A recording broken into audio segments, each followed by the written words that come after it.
5 Times Tony Denied Having a Kid by Katie the Book Nerd. Chapter 6. The One Time He Went With It. The Doctors. Bzz, bzz, bzz.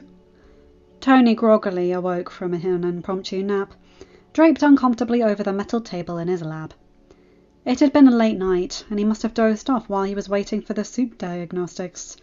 Bzz, bzz, bzz. He tiredly fumbled for his phone that was vibrating on the table next to him, almost knocking it onto the floor.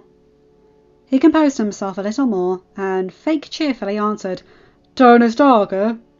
"Mr. Stark," the lady on the other end acknowledged him. "There has been a car accident involving May and Peter Parker, and they are both currently at NYC Health in Queens. And as you are the emergency contact for Mr. Parker, we would like you to come down as soon as possible." She didn't need to tell him twice. Before he had even processed what was happening, he was knocking over the chair in a rush to get to his feet. He clumsily ran up the stairs, grabbed his coat, wallet and keys, and was in the car in record speed. He didn't even care that he was in the same t-shirt and jeans as yesterday, that his hair was sticking up all over the place, or anything else that was usually a conscious consideration before making a public errand. "I'm on my way, thank you," he told her, finally remembering that he was still on the line. He did his best, but he couldn't mask the utter panic he was feeling. "I can meet with you on the 4th floor nurse's station to discuss the circumstances, as both Parkers are in surgery." She hung up, leaving him to his thoughts. There are so many things that could go wrong. Too many things. The doctors could figure out Peter's identity because of his rapid rate of healing. They could both die. Peter could die. May could die. And Peter would not have another single living relative. Peter could die. If you had told him a year ago that he would be in this situation, scared completely out of his mind, he wouldn't have believed you. But after getting to know the Spider Kid, he really has a way of webbing his way into your heart. He started to actually panic, having his first anxiety attack in months, before he managed to talk himself into slow breaths. In, out, in, out. He needed to think about this logically, considering the various complications of the situation. First priority of business, other than actually getting to the hospital. He was coming from the tower, which was close, but still 14 minutes away, and that was too far for his liking. Was to deal with the identity. He could call for Helen Cho and make her the lead doctor on his case. That could work. She could bring her team, and they had already signed a non-disclosure agreement and worked with the Avengers. That would solve his first problem. By the time he finished talking to Dr. Cho, he had arrived.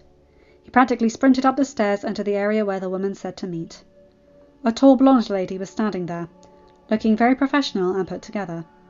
Polar opposite to Tony's frantic shit show. "Hello, Mr. Stark. My name is Lauren Vance. I am the caseworker assigned by the hospital for both Parkers. Here is what is going on." The two were driving through the intersection of 22nd and 43rd when they got into a broadside crash, also known as a T-bone accident, and their car was flipped. May Parker is currently in surgery due to a large tear in her abdomen caused by a broken car door, while Peter Parker just got out of surgery setting his fibula and collarbone. "We got a faxed request from your personal doctor, who insists on taking over the Parker's care, so if you could just sign here, we can switch the staff. Now there is a matter of—" Tony was impatient, so he interjected, "Can I see him?" "Excuse me?" The woman looked a little taken aback by his sudden outburst. "Can I see Peter?" He repeated again, calmer. "Well, he is currently in the ICU, which only allows immediate family. Are you directly related to him? You have to wait here until he is out of the ICU, unless you are his father or—" "Yes, he is my kid, for God's sake, let me see him!"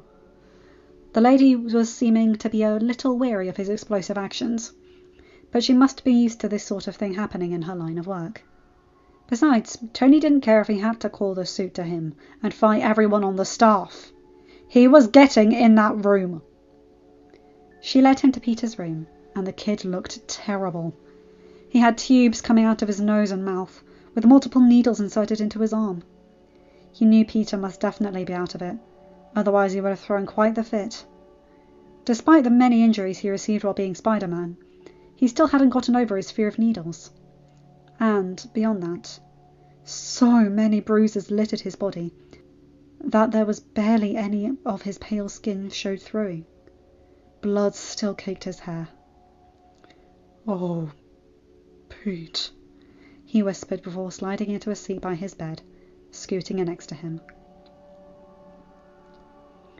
He sat there for a few minutes, his head leaning on the palms of his hands, his elbows resting on his knees. It was silent before he finally spoke to Miss Vance. "Okay, give it to me. All the information you need me to do. Everything I need to sign." "All right." She talked to him for an hour about all of the logistics and outcomes. Peter was going back into surgery for his brain about 2 hours from the time she finished talking, to give his brain time for the swelling to go down. After that, it was only a waiting game, to see if Peter would wake up. Then they could assess the full extent of his injuries. Until then, Tony sat diligently by his side. The crisp white walls made the room feel cold and lifeless, and the stiff chair was already making his back hurt, even in just the half an hour he had been there. Other than that, it was empty. A pitcher of water on a simple desk. A single small television hung from the corner. The blankness of the room, paired with the stillness of the kid, unnerved Tony. This was the complete opposite of everything he knew and loved about the kid. When they came and got Peter to go back to surgery, he decided he couldn't take sitting in the practically empty waiting room by himself for hours. He picked up the phone. "Pup," he called, his voice coming out in a hoarse whisper. "I need you." She arrived an hour later. They sat in the waiting room until Peter was stable enough for him to be in there. Tony sat right next to him, like last time. Pepper having to stay in the waiting room, as she wasn't family. It was a while before Peter finally opened his eyes, but to Tony, it was worth every second of the wait. "Hey, kid," he spoke softly. "How do you feel?" He took a deep breath before replying, "Like shit." His voice quiet and raspy. "Hey, language." He smirked, and Peter smiled back. "How did they let you in here?" he asked Tony, slightly confused. Tony gave him a mischievous grin and leaned in close. "If anyone asks, you're my kid." End of chapter. Hi guys, hope you enjoyed that one. Oh, I really hope that May survived that. A rip across the abdomen? Not fun. But the fact that Tony would lie about being his father, yeah, why can't I see that happening so clearly?